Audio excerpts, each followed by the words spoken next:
سەرەڕای نەبوونی نەوت و کارەبا و کەمی خزمەتگوزاریەکان لە وەرزی سەرما لە هەرێمی کوردستان، دانیشتوانی گوندەکان و جوتیاران دڵخۆشن بە بەفربارین و هیواخوازن ئەو شەپۆلە بەفربارینەی چەند ڕۆژێکە ڕووی لە ناوچەکە کردووە لە کاریگەریەکانی وشکە ساڵی کەم بکاتەوە. مەهدی شەبان دانیشتووی گوندی کانی ماسەیە لە پارێزگای دهۆک. ئەو دەڵێت زستانی ئەمساڵ بەفربارین درەنگ دەستی پێکردووە و بەراورد بە ساڵانی ڕابردووش کەمتر باریوە.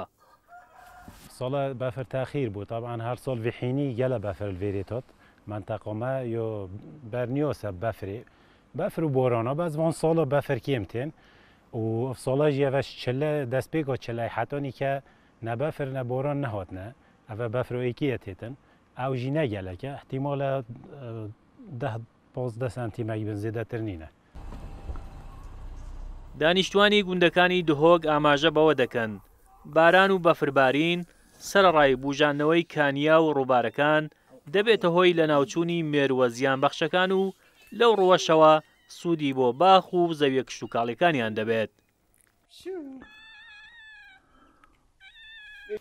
یانو گەلە بۆوان دەروبارێتمە یانو ئێشی کوژیت کرمیت کوژیت بۆ ئاوێژی بۆ مە باشە ئەقوارێمە ئاوێمە خۆش بیدی هێتێت بیجا ئەکە بەفر نێت یانو ئەم نەرشن ئاودانێ بکەن وان قەسیلە ئەوە خڕ وان قەسیلە بین خۆش بێدی هێت ئاوێمە.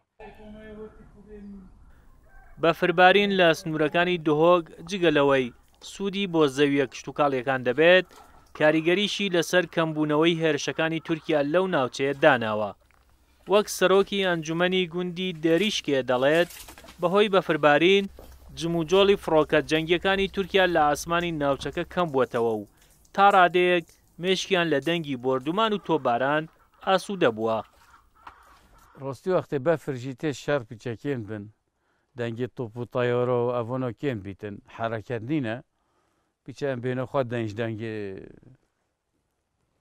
دەنگێت سیلاحی و دەنگێت توپ و تایۆرە و ڤۆنە پیچە بۆشترە.